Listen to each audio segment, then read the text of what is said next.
3 सेकंदांचे मौन. नमस्कार, मेकॅनिकल विश्वातल्या एका खूपच इंटरेस्टिंग उपकरणाबद्दल आज आपण जाणून घेणार आहोत. ते म्हणजे न्यूमॅटिक ॲक्च्युएटर. आता हे नेमकं काय आहे, कसं काम करतं, चला सगळं काही सोप्या भाषेत समजून घेऊया. तर आज आपण काय काय बघणार आहोत. सगळ्यात आधी न्यूमॅटिक ॲक्च्युएटर म्हणजे नक्की काय हे समजून घेऊ. मग त्याचे फायदे आणि तोटे काय आहेत ते पाहू. त्यानंतर त्याचे वेगवेगळे प्रकार कोणते आहेत, सिलिंडरचा फोर्स कसा मोजायचा आणि शेवटी स्ट्रोक लेंथ म्हणजे काय, हे सगळं आपण कव्हर करणार आहोत. चला तर मग सुरू करूया आपल्या पहिल्या मुद्द्यापासून. न्यूमॅटिक ॲक्च्युएटर म्हणजे नेमकं काय? सोप्या भाषेत सांगायचं तर हे एक असं डिव्हाइस आहे जे कॉम्प्रेस्ड एअर म्हणजे दाब दिलेल्या हवेच्या एनर्जीला मेकॅनिकल एनर्जीमध्ये बदलतं. म्हणजे एका अदृश्य शक्तीला वापरून प्रत्यक्षात काहीतरी काम करून घेतं. अजून सोपं करायचं झालं तर विचार करा की हे हवेच्या प्रेशरचा वापर करून एका पिस्टनला पुढे ढकलतं किंवा मागे ओढतं, अगदी एका कंट्रोल्ड केलेल्या पॉवरफुल पुश किंवा पुल सारखं. आणि हे सगळं कशामुळे होतं?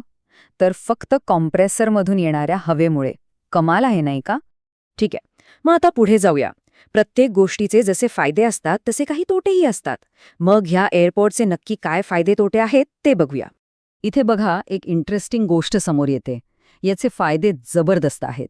म्हणजे खूप फास्ट रिस्पॉन्स मिळतो आणि अगदी 250 डिग्री सेल्सिअस तापमानातही हे काम करू शकतं. पण एक मर्यादा पण आहे. हवा ही दाबली जाऊ शकते, म्हणजे ती इलॅस्टिक असते. त्यामुळे एकदम पिन पॉइंट अचूकता मिळवणं थोडं कठीण होतं. तर स्पीड मिळतो, पण थोडीशी ॲक्युरसी कमी होते. बरं, मग ॲक्च्युएटर म्हणजे फक्त सरळ रेषेत होणारी हालचाल का? नाही, अजिबात नाही. चला आता याचे वेगवेगळे प्रकार कोणते आहेत ते पाहूया. याचे मुख्यत्वे 3 प्रकार आहेत. लिनियर ॲक्च्युएटर्स, ज्यांना आपण न्यूमॅटिक सिलेंडर म्हणतो. दुसरे रोटरी ॲक्च्युएटर्स किंवा एअर मोटर्स. आणि तिसरे लिमिटेड अँगल ॲक्च्युएटर्स. आता यातले प्रकार तर बरेच आहेत, पण आपण आज आपलं लक्ष सगळ्यात जास्त वापरल्या जाणाऱ्या प्रकारावर म्हणजेच लिनियर ॲक्च्युएटरवर ठेवणार आहोत. चला आता जरा प्रॅक्टिकल होऊया. ह्या सिलेंडरमधून नक्की किती ताकद किंवा फोर्स मिळतो हे कसं काढायचं, त्याच्यामागचं गणित समजून घेऊया. हे बघा, हे एक साधं सोपं सूत्र आहे, पण हेच सगळ्यात महत्वाचं आहे. F = PA×10. यातच सगळं काही दडलंय. प्रेशर, एरिया आणि फोर्स यांच्यातला संबंध हे सूत्र अगदी स्पष्टपणे दाखवतं. आता या सूत्रामध्ये F म्हणजे फोर्स, जो आपण न्यूटनमध्ये मोजतो. P म्हणजे प्रेशर, जे बारमध्ये मोजलं जातं. आणि A म्हणजे पिस्टनचा एरिया, जो स्क्वेअर मिलीमीटरमध्ये असतो. या 3 गोष्टी माहीत असल्या की झालं. पण इथे एक छोटासा ट्विस्ट आहे. सिलेंडर जेव्हा पिस्टनला बाहेर ढकलतो म्हणजे पुश करतो आणि जेव्हा आत ओढतो म्हणजे पुल करतो, तेव्हा दोन्ही वेळेस मिळणारा फोर्स सारखा नसतो. असं का? कारण जेव्हा पिस्टन आत ओढला जातो तेव्हा पिस्टन रॉडमध्ये येतो आणि त्यामुळे हवेला काम करायला थोडी कमी जागा मिळते. मग आता हा पुल फोर्स कसा काढायचा? घाबरू नका, हे अगदी सोपं आहे. फक्त 3 स्टेप्स फॉलो करायचे आहेत. चला बघूया. सगळ्यात आधी आपल्याला पुश फोर्स किती आहे हे शोधावं लागेल.